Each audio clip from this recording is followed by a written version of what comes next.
A very good morning. It's just past 8 this 27th August morning and we are back again with Breakfast Show. I'm Anil Thomas. Over the next 1 hour, we'll take you through the major happenings across India and the globe from the field of politics, business and sports. Also a regular segment on health and Good News India story. Our top focus over the day, Prime Minister Narendra Modi arrives in New Delhi after that successful three-nation visit. Also bad day at court for P. Chidambaram as the CBI remand now extended by 4 days in the INX media case. Sindhu Stan Hamara, PV Sindhu returning home to a warm welcome. We'll be getting you all this and lots more. But first up this Tuesday morning, let's take a look at the headlines we are tracking at the top of this hour. Prime Minister Narendra Modi arrives in New Delhi after a successful three-nation visit. In his meeting with US President Donald Trump on the sidelines of G7 summit, PM asserts that all issues between India and Pakistan are bilateral, no scope for third-party mediation.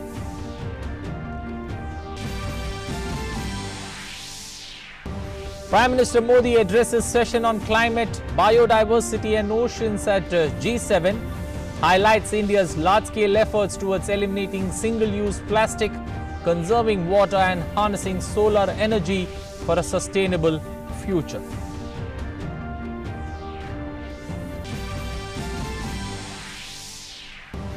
Normalcy fast returning to Jammu and Kashmir. Administration says no shortage of medicines or essential commodities in the state.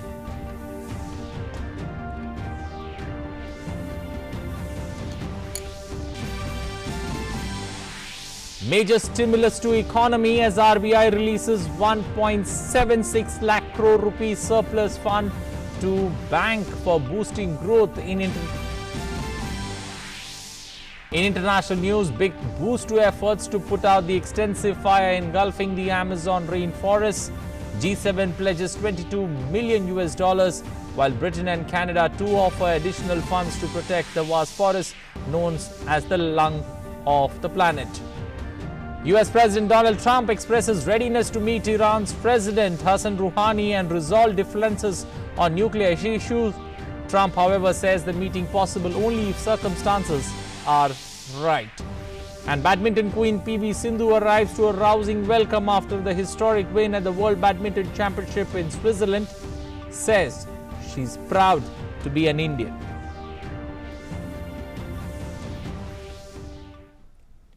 And now for the stories in detail. Prime Minister Narendra Modi arrived home from France after a successful three-nation tour. Prime Minister visited France, United Arab Emirates and Bahrain. His visit comprised bilateral and multilateral engagements. His visits deepened India's relations with friends and projected India's voice on the global stage. PM held bilateral talks with several world leaders including UN Chief Antonio Guterres, US President Donald Trump, British Prime Minister Boris Johnson and Senegal President Macky Sall. Besides, Prime Minister also participated and addressed in the G7 summit in Biarritz, France.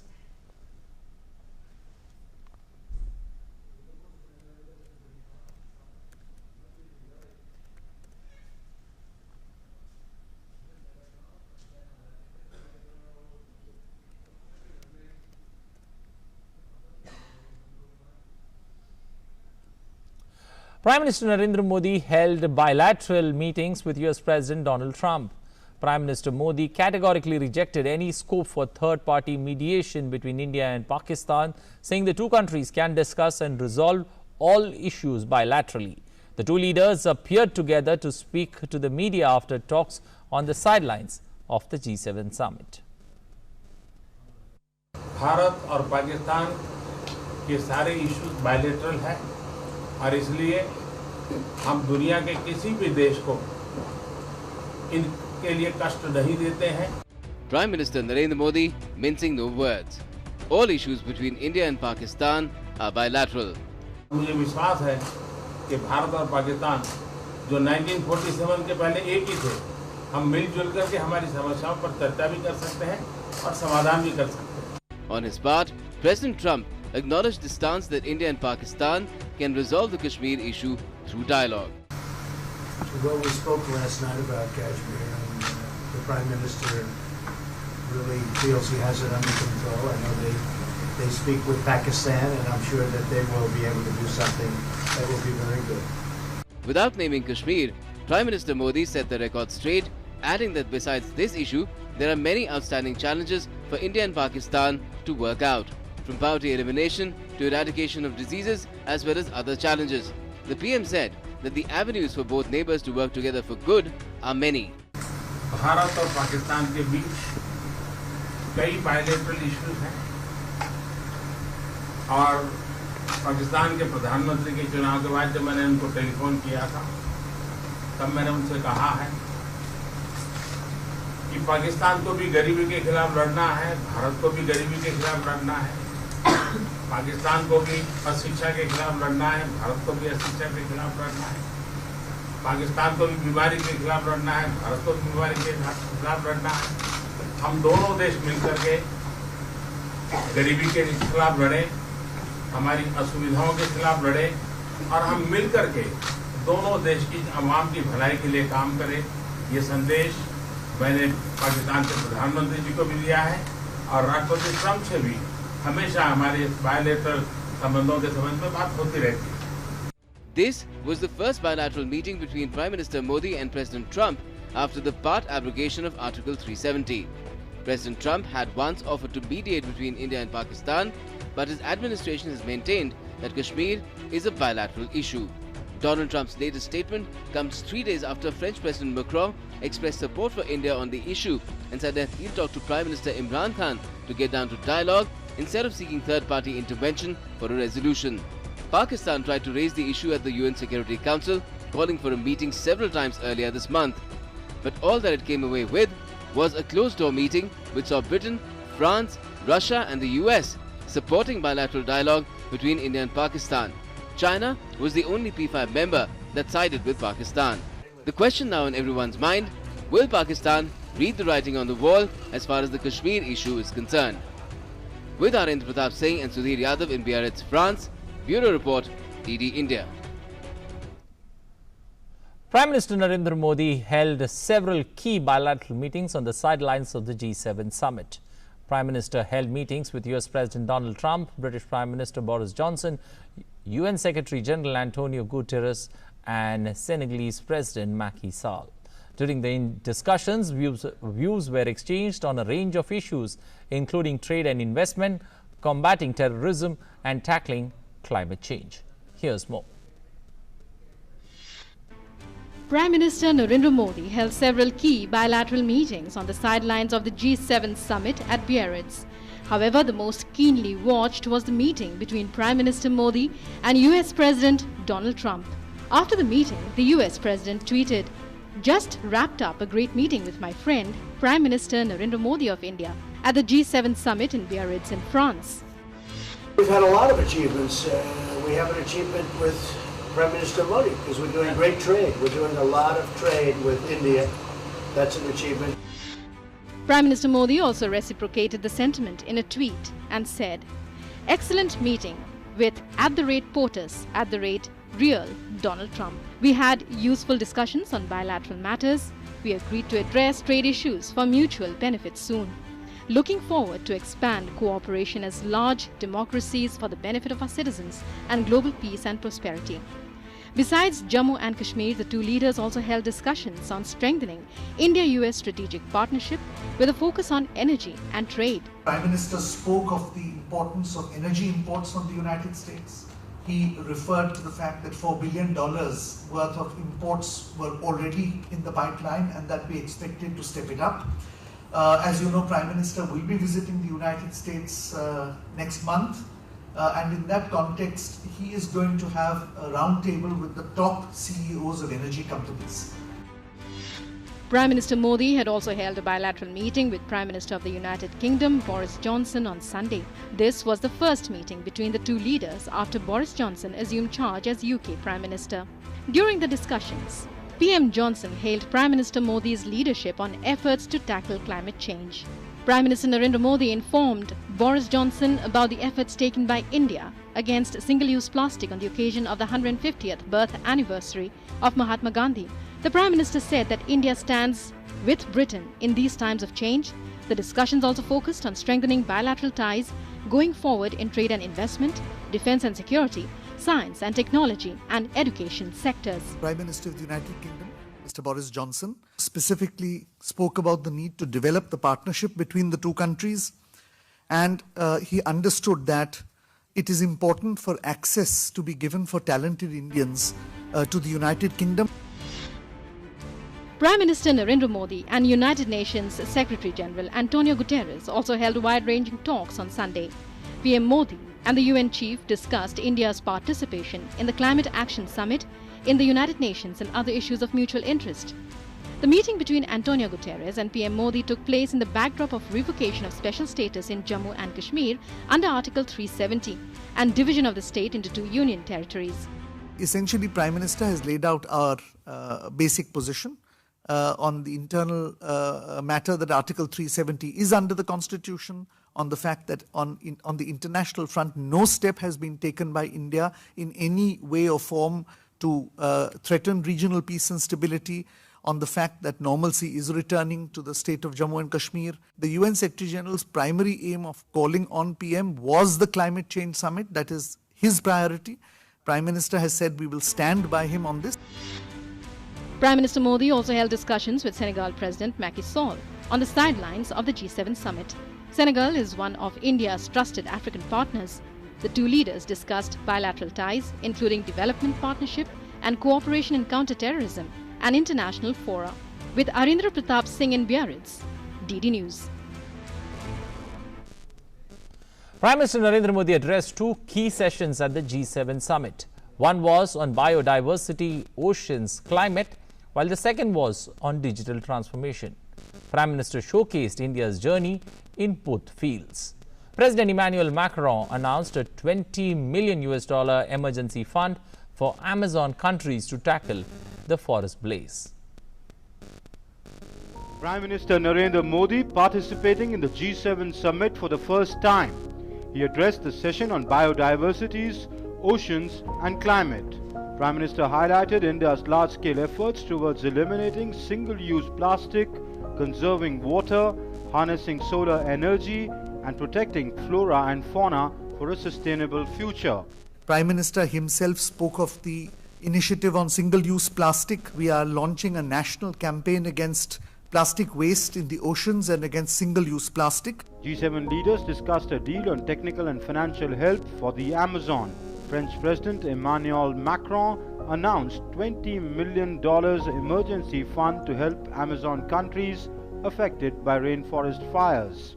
The Amazon captures 14% of the carbon dioxide in the world, and so the loss of the main lung of the planet is a global problem.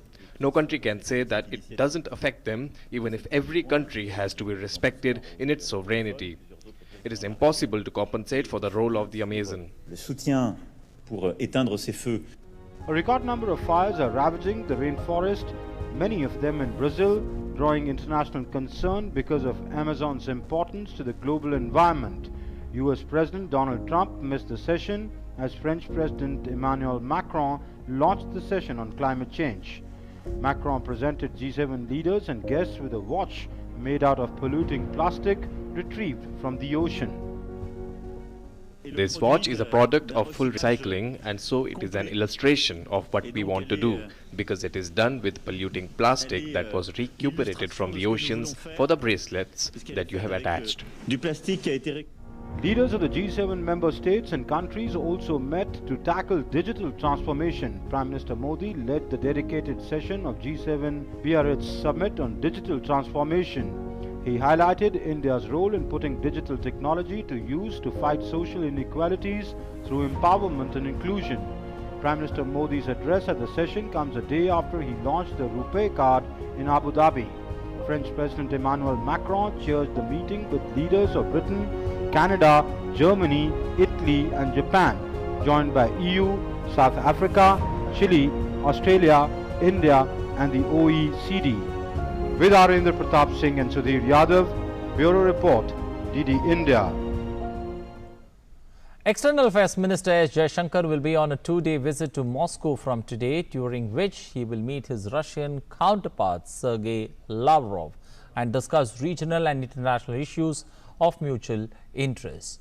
Jaishankar and Russian Foreign Minister Sergei Lavrov will take stock of the preparations for the forthcoming visit of Prime Minister Narendra Modi to participate in the 5th Annual Eastern Economic Forum as the chief guest and the 20th Annual Bilateral Summit between the two countries.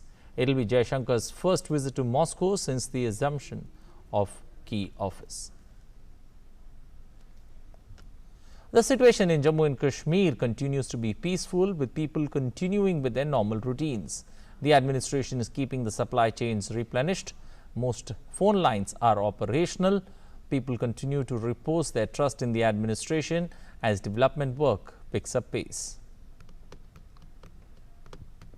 Moving to Karnataka, in a first, Karnataka will have 3 deputy chief ministers as Chief Minister B.S. Yadurappa on Monday allocated portfolios to 70 newly appointed ministers who were inducted into the cabinet nearly a week ago. Among the 3 deputy chief ministers are Govind Karjol, who has also been given the charge of PWD and social welfare, Ashwant Narayan, the portfolio of higher education, IT, BT and science and technology, and Lakshman Sawadi with transport department. Baswaraj Bhumai gets the home portfolio. Jawaharlal Nehru University Students' Union this time will have 43 councillors, the university poll panel has said. Till last year, the number of councillors was 31, but due to an amendment made by the JNU-SU constitution, the number has now gone up to 43. Some of the schools where the number of councillors have been increased are the School for Sanskrit and Indic Studies, School of Engineering, Special Center for Molecular Medicine and School of Arts and Aesthetics. The nomination for the elections will be filed today. The JNU Students' Union polls will be held on September 6th, while the results will be announced on September 8th.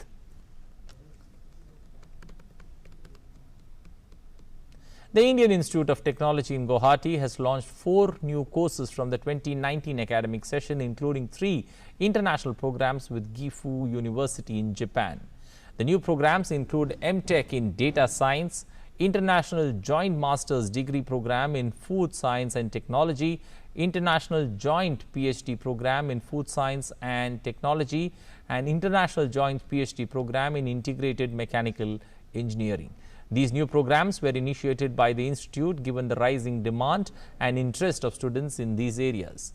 The new curriculum is designed keeping in view diversity of the students' frontier, interdisciplinary areas and emphasizing on the foundational subjects. A bus service between Nepal's capital Kathmandu and Siliguri in West Bengal has started. Nepal's Minister for Physical Infrastructure and Transportation, Raghubir Mahaseth, and Indian Ambassador Manjeev Singh Puri flagged off the bus from Kathmandu last evening. This is the 11th bus service between the two countries.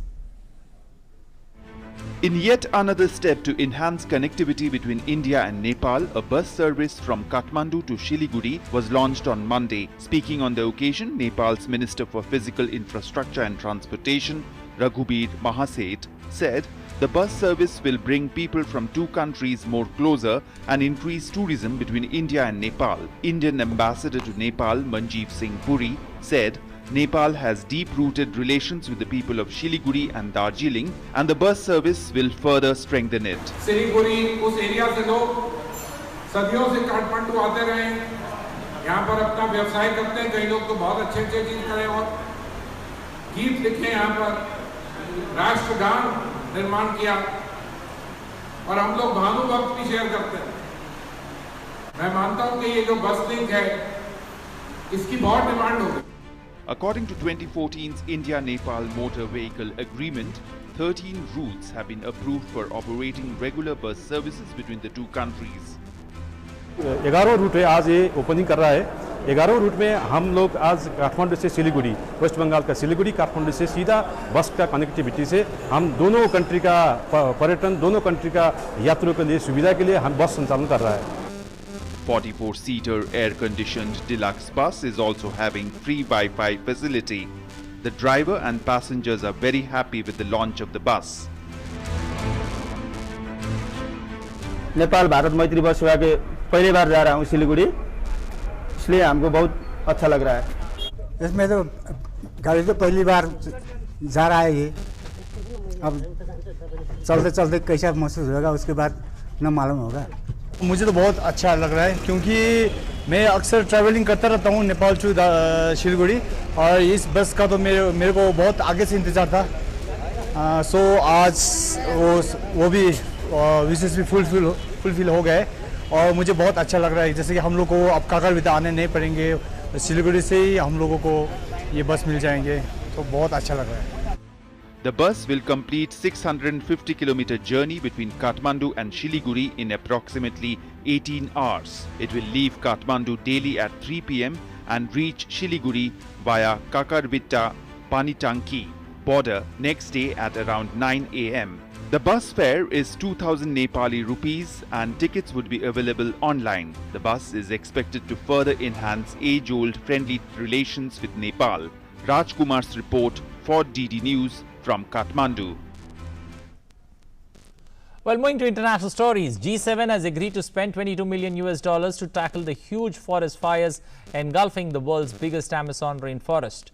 This was stated by presidents of France and Chile on Monday at the G7 summit in the French town of Biarritz. The G7 group, comprising Britain, Canada, France, Germany, Italy, Japan and the United States, have also agreed to support a medium-term reforestation plan which will be unveiled at the United Nations in September.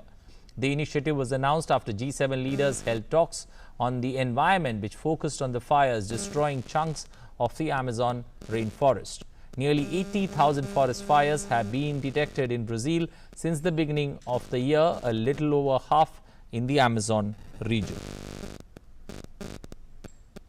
In Peru, locals took up brooms, shovels and branches to fight back advancing fires at the Ampe Natural Reserve in the Apurimac region. Over 140 hectares of forest have been burned so far. The country is battling nearly 150 fires in the dry season.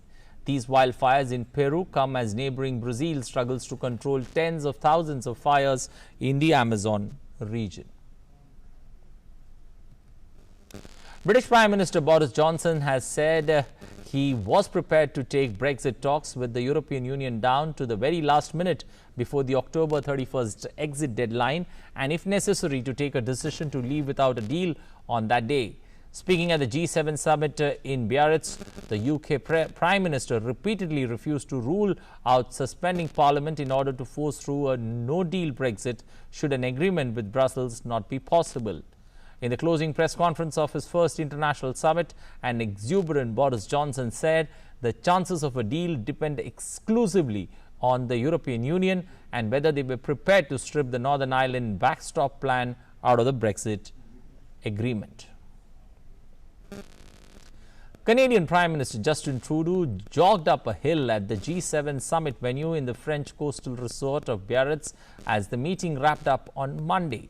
It's not the first time the cameras have caught the Canadian leader outpacing his bodyguards. Earlier on Monday, an Australian television crew filmed him running. US President Donald Trump said he was prepared to meet his Iranian counterpart Hassan Rouhani in the next few weeks after talks over Tehran's nuclear program at a G7 summit in France. Iranian Foreign Minister Mohammad Javad Zarif made a surprise appearance on the sidelines of the summit in Biarritz at the invitation of French President Emmanuel Macron. The French president said that the conditions for a meeting between Trump and Rouhani has been created through intensive diplomacy and consultations. At a joint press conference with Macron, President Trump said if the circumstances were correct, he would certainly agree to meet. Asked by reporters if he thought that the timeline proposed by Macron sounded realistic, Trump said it does and added that he thought Rouhani would also be in favor. US President last year unilaterally pulled out of a landmark 2015 international deal that placed limits on Tehran's nuclear activities in exchange for trade, investment and sanctions relief. Johnson & Johnson has been found liable of fueling an opioid epidemic in Oklahoma by deceptively marketing painkillers. The drug maker has been ordered to pay damages of $572 million, which will be used to address the epidemic over the next 30 years through addiction treatment and prevention programs. Johnson & Johnson has, however, denied wrongdoing, saying its marketing claims had scientific support and that its two painkillers accounted for a tiny fraction of opioids prescribed in Oklahoma. Thus, it also said that it would appeal. The case brought by the Oklahoma Attorney General was the first to go to trial out of thousands of lawsuits filed by the state and local governments against manufacturers and distributors. Moving ahead, one of the oldest Moscow nunneries constructed in the 14th century caught fire late on Monday night. The fire started at the top floor of a dormitory of the Rostest-Vensky Convent, also called as the Convent of Nativity, and spread to almost 400 square meters. Investigations have begun on what caused the fire and how much damage has been done to the historical building. Spanish Navy specialists on Monday detonated an old explosive device dating back to the Spanish Civil War that has been found underwater just off one of Barcelona's most popular beaches, Sebastian. The beach remained closed to the public on Monday, having been evacuated on Sunday afternoon after an off-duty police officer discovered the unexploded cannon projectile 25 meters from shore.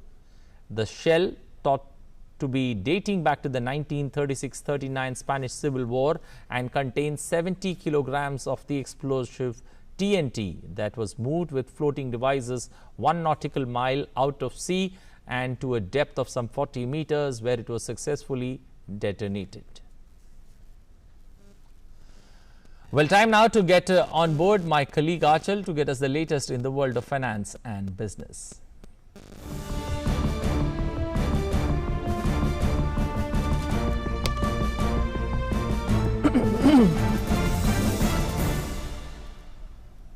Well, thank you very much, Anil. And today is the second trading day session. That's Tuesday. Let's have a look at those news which are making headlines in the world of business. And firstly, we are going to talk about RBI. RBI at its board meeting decided to transfer a whooping 1.76 lakh crore to the centre, including interim dividend of rupees 28,000 crore paid in February, which is likely to address the fiscal situation of the government to a great extent. The surplus transfer, commonly called dividend, is almost double the previous record of rupees 65,896 crores. The RBI had formed a committee chaired by former Governor Bimal Jalan to review its economic capital framework and suggest the quantum of access provision to be transferred to the government. This is a bonanza for the government and the markets, as the analysts believe. Last days for filing annual GST returns has been extended by 3 months to November 31st as taxpayers were facing technical problems in furnishing returns. Finance Ministry stated yesterday.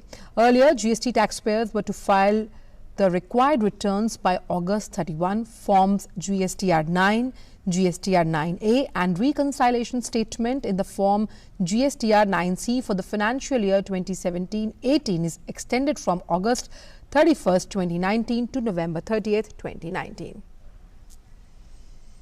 And now news from Indian stock markets. Indian stock market index had its best in the 3 months as a number of government measures to revive economic growth and hopes of progress in China-US trade talks helped boost sentiment.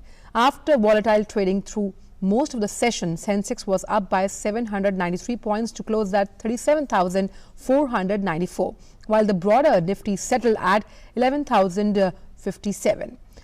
On Friday, Finance Minister Nirmala Sitharaman outlined a raft of major measures to an attempt to lift consumer sentiment and promised more actions soon to revive slowing economic growth. And that's all we have in this edition of Finance World. Back to Anil for more updates. Well, thank you, Achal, for those updates. Time now to shift focus to sports. And first up is football. Romelu Lukaku scored on his debut for Inter Milan as they convincingly beat 10-man Lecce. The Belgium striker, signed by Inter for a club record fee of 80 million euros or 74 million from Manchester United on 8th of August, stabbed in the third goal in the 60th minute. Marcelo curled in Inter's opener and Stefano Sensi's drive made it 2-0. Antonio Candreva's 30-yard drive completed the victory after Lice's Diego Farias was sent off for a nasty-looking challenge. Lukaku, who hit 42 goals in 96 games for United after joining from Everton for 75 million in July 2017, has now scored on his league debut for each of his past 4 clubs. Inter boss Antonio Conte, who replaced Luciano Spalletti in May, has identified Lukaku as a key summer target and was pleased with his star signing. Well, moving to the final Grand Slam of the year, the US Open, Novak Djokovic began his US Open title defense in style with a 6-4, 6-1, 6-4 win over Spaniard Roberto Carlebel Bena in the first round action on Monday afternoon. The top-seeded Serbian, who has claimed 4 of his last 5 Grand Slam titles, took some time to settle into his first career meeting with Carabel. But after a first tight set, he was off the races. Djokovic got an early break and got ahead 2-0 in the second set and never looked back, as a 3-time champion used a mix of deft volleys, solid movement and great instincts to secure the win. Up next for Novak Djokovic will be Argentine Juan Ignacio Londero, who saw off American Sam Querrey in 4 sets.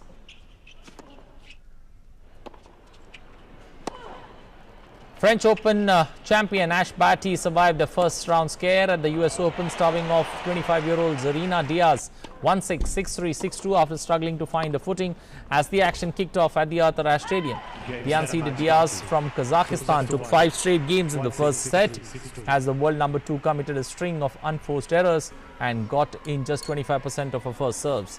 Barty was able to stop the pain midway through the second set, converting on a crucial break point opportunity to take a 5-3 lead and reverse the momentum in what had been a one-sided match.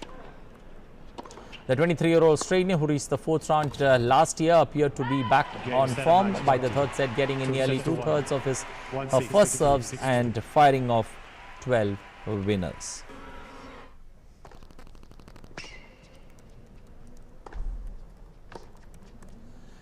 Third seed Karolina Pliskova survived a tough encounter with fellow Czech Teresa Martinkova, coming through 2 tiebreakers to claim 7-6, 7-6.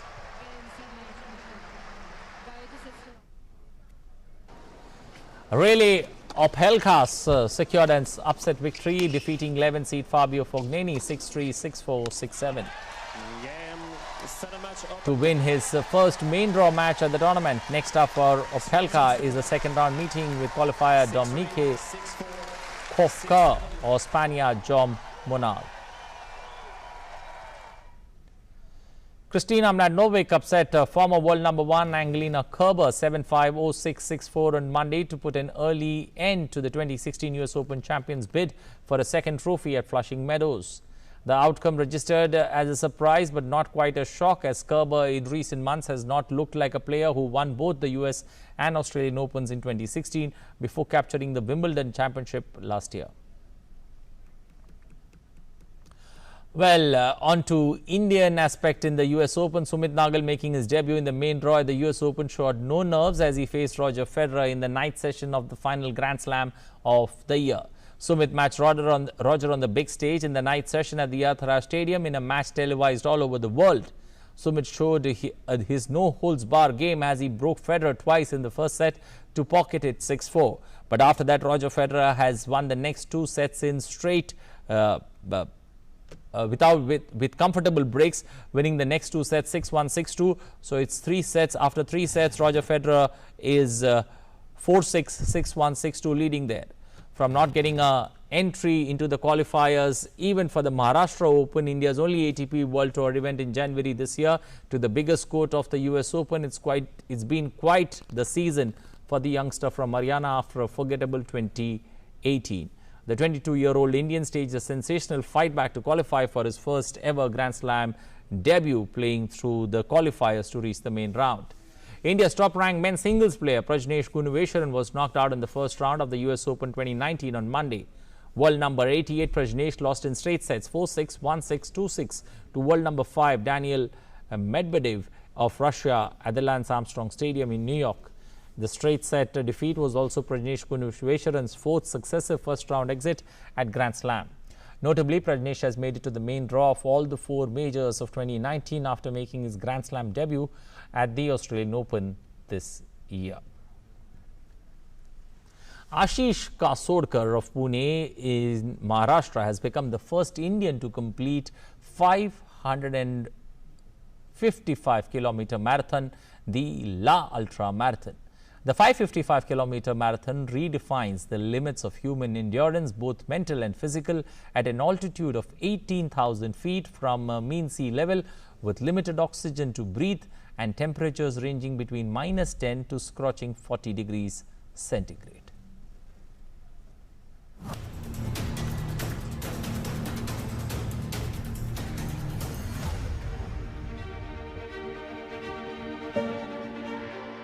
For 46-year-old Ashish Kasodkar, running is only an excuse to return to the bleak yet stunning mountain regions of Ladakh. Ashish is the first Indian to complete the 555-kilometer marathon in 126 hours, which is much ahead of the target of 132 hours set. La Ultra, the High, is an ultra marathon composed of 3 separate races on the same course: 111 km, 222 km and 333 km. As the distance increases, so does the difficulties. The average elevation of Ladakh is around 10,000 feet. The race is held on the road. Its highest elevations are mountain passes with roads through them. The challenge of this event was to go through 5 passes, which is about 18,300, 17,500, 17,600, 17,600 again, and so 5 passes. And you have a time limit of 132 hours to finish all these passes. With the cutoffs, they have about 13 cutoffs. So you have to be there at that particular time, otherwise you're disqualified. So you have to maintain those cutoffs. This marathon redefines the limit of human endurance, both mental and physical. The runner reaches an altitude of 17,500 feet 5 times in the race. The temperature can fluctuate from 40 degrees Celsius to -12 degrees Celsius in a matter of 6 hours. Add to this progressive fatigue and susceptibility to adversities brought on by the elements makes La Ultra challenging. Thus, this is a marathon that tests both mental as well as physical endurance of any human being. Ultra marathon is basically a mental game. You have to understand yourself. It is like a meditation. So you have to be into it. And I love to be myself. So when you spend time with yourself, it is a good thing for you. The challenges you face are the high altitude challenges. That's the main challenge. The preparation for this type of race requires time, money and above all perseverance. Emotions run raw during such pursuits, but the euphoric feeling that awaits at the finish line is what Ashish enjoys. Only a few in the world of ultra running dare to take up this challenge. In the past 8 years, 123 runners from 23 different countries have participated and only 72 have finished the shorter versions of marathons. With Bureau Inputs, Ramesh Chandra's report, DD News, Leh. Story there. Let's time now to take a look at the top stories published in the national dailies, and our first look is at the Hindu. The front page story clearly saying Prime Minister Modi rejecting scope for any third-party mediation in Kashmir. Trump also saying that discuss the issue with Modi, India, Pakistan can resolve their issue on the own. So this particular coming Prime Minister, they are categorically rejecting any scope for any third-party mediation between India and Pakistan on Kashmir, and all issues to be discussed between the two countries bilaterally, and no need for any third party to be party to that particular discussion. Well, moving ahead, our next look is at the Indian Express. It's an interesting story on India pivotal to globe fight back against AIDS. This is the chief of vaccine, says the chief of vaccine in an initiative. There are 2 million AIDS infections every year, and about 66% of the world population currently on anti-retroviral therapy consume drugs manufactured in India. Why is India so important? India is important because Indian pharmaceutical companies, with their ability to manufacture high quality affordable medicines, are very important in this global battle, according to the chief of International AIDS Vaccine Initiative. So clearly India there very much a part or playing a pivotal role in this fight back, global fight back against AIDS. Our next look is at the Indian Express, and it's for parents who are watching this bulletin. Junk the habit. That's what it says, that fruit juice may be doing your kid more harm than good. This is fast tracking into troubles. It says don't give your children too much of fruit juices or drinks. It says if given, it should be limited to just 125 ml per day for children between the age of 2 and 5 years and 250 ml per day for kids above 5 years. It's a serious concern that parents need to look at, because of the 200 kids that were surveyed in the 9 to 14 age group, 93% said that they ate packaged foods in some form or the other. So parents need to be careful on what they give their kids, because all these chips, all these fast food joints that provide these food could be dangerous there at the end of the day. Our next look is at the Mail today. Sports Minister Kiran Rijiju saying that he's visited NDTL and he's vowing that he's going to enhance the capacity of the National Dope Testing Laboratory, and reassuring the staff there that the Sports Ministry will offer full support to enhance its capacity. That's not all. It will also look or ensure that the NDTL works in confirmation with the international standards for laboratory, because recently NDTL lost its accreditation from the World Anti-Doping Agency after many flaws were found in the IRMS system. So clearly the Sports Minister taking things hands-on, visiting the lab, reassuring the staff there that things will be back in order. Our last look is at the Hindustan Times. Chandrayaan 2 captures the moon surface, the visual of which has been dispatched by ISRO. The Indian Space Research Organization releasing a fresh set of images captured by Chandrayaan 2, and these are of various craters there. Remember, it is that a particular Chandrayaan 2 is scheduled to make a soft landing on the south polar region of the moon on September 7th. So we still got many more days for that to happen, but we got to keep our fingers crossed, because that's going to be an important moment for history, because India is going to be joining that elite league of 3 other countries, US, China and Russia, to join that elite league where they are able to take a landing on the moon. Well, after a look at the English newspapers there, it's time now to take a jog down memory lane and look at all the major happenings that took place on this very day in history. On this day in 1908, Australian cricketer Don Bradman was born at Cootamundra in Australia. Bradman made the average of 99.94, which is considered as the greatest achievement by any sportsman. On the same day in the year 1976, versatile playback singer Mukesh passed away in Michigan. He is known to be the voice of legendary actor Raj Kapoor in Hindi songs. Mukesh won the National Film Award for Best Male Playback Singer for his song Kai Baar Yun Hi Dekha Hai. Last Viceroy of India, Lord Mountbatten, was killed on this day in a bomb blast in the year 1979. Nicholas, the grandson of Mountbatten, also passed away in the same massive blast. On this day in the year 2006, Padma Vibhushan awardee Rishikesh Mukherjee passed away in Mumbai. He is known for movies like Golmaal, Chupke Chupke and Ashirwad. Well, we now take a look we come back to the present and take a look at the events that are listed for today. Union Minister for Environment, Forest and Climate Change Prakash Javadekar to hold the curtain raiser press conference at National Media Centre in New Delhi on conference of the parties of the United Nations Convention to Combat Desertification, which will be held in India from 2nd to the 13th of September. Union Minister for Chemicals and Fertilizers D.V. Sadanand Gowda to attend the launch of mobile app Jan Aushadhi Sugam and Jan Aushadhi Suvidha sanitary napkin at Safdarjung Hospital in New Delhi. Union Minister of Consumer Affairs, Food and Public Distribution Ramvilas Paswan will brief media about the rules and regulations being formulated under the Consumer Protection Act 2019 at Krishi Bhavan in New Delhi. Ministry of Information and Broadcasting will organize 3-day-long 7th Community Radio Sammelan at Dr. B.R. Ambedkar Bhavan in New Delhi. The theme of this year's Sammelan is Community Radio for SDGs. Supreme Court to continue hearing on the petition of former Union Minister P. Chidambaram challenging the Delhi High Court order which rejected his anticipatory bail plea in the INX Media money laundering case.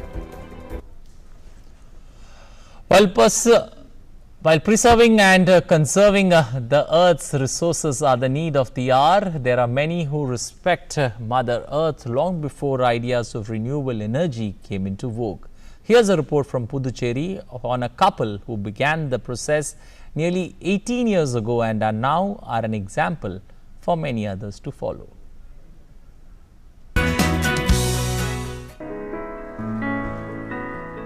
These solar panels, while giving the space they occupy the look of a government building or of a corporate one, is actually the home of Dr. Brahmanand Mohanty and his wife Aarti Mohanty of Puducherry, who built their dream home, a solar-powered one, nearly 18 years ago when solar power was not even in vogue. In every aspect, it is a home where every object speaks of energy efficiency and clean energy. With no air conditioners, utmost priority has been given to designing an airy home. Food is cooked in a solar cooker and the car is charged with electricity from solar power generated at home. Solar investment is for long term because once you put solar, you can use it for 20 to 25 years. So payback period may be 6 years or 8 years. But after that, you don't have to worry about electricity bill. घर में solar cooker में खाना बनता है और इनकी car भी electric car है जो घर की सौर ऊर्जा से ही चार्ज होती है. Every day you get food, and especially in Pondicherry, sometimes in half an hour you get your food ready.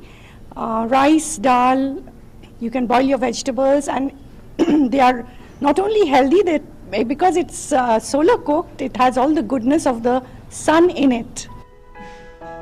Dr. Brahmanand is a professor in the Asian Institute of Technology and with the help of officials in Power Grid Corporation has installed a bi-directional meter in his house. Clearly an example of a life that is ideal for the times and doable as well if one only makes the effort. From Puducherry, for Good News India, DD News. Well, people making a change for the environment. Well, moving ahead now, while most teachers follow traditional teaching methods, there are few who break the stereotype and create their own techniques. One such teacher is Prafulla Kumar Pati, who's an headmaster of an upper primary school in Odisha's Koraput district. He is winning hearts of his students by his energetic way of teaching through songs and dance. Popularly known as the Dancing Sir of Koraput, Pati believes in its fun and active ways of learning and teaching. In a Naxal area like Koraput, children often stay absent or drop out before finishing primary education. But after this new way of teaching, there has been a boost in the attendance in the school. The teacher says it not only keeps children physically active, but also enhances their ability to learn and involve more.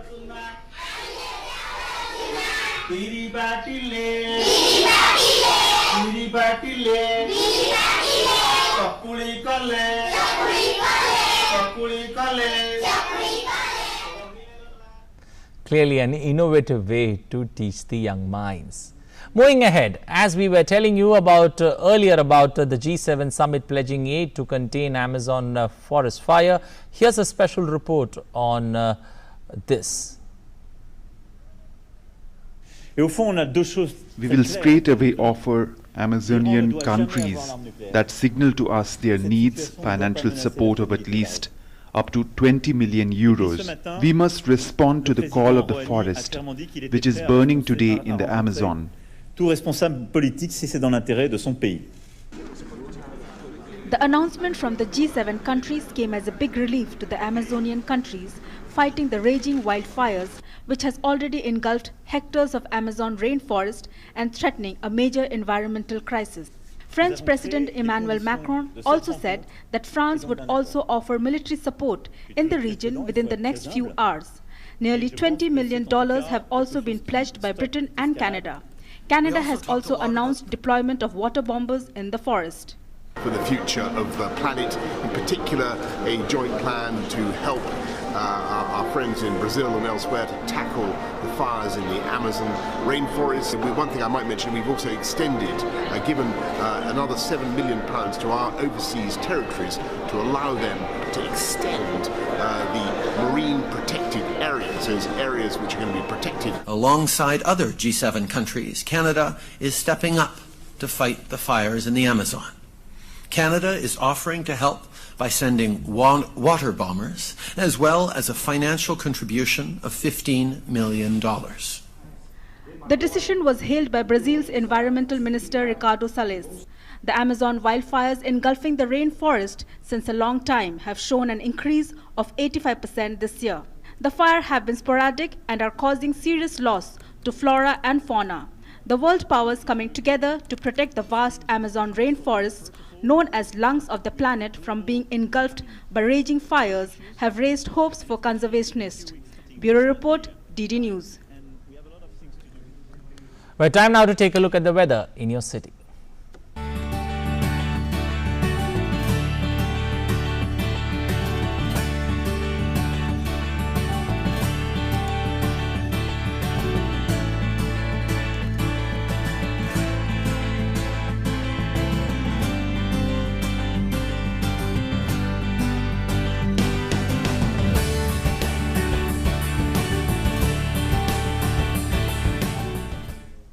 Well, before we end this edition of Breakfast Show, we leave you with a positive thought to help kickstart your day. Let your dreams stay big and your worries stay small. Our watch out moment of the day comes from Odisha, primitive folk dance performance in the villages of Bhubaneswar. Take a look, stay safe, stay healthy. Have a great day ahead. Bye-bye.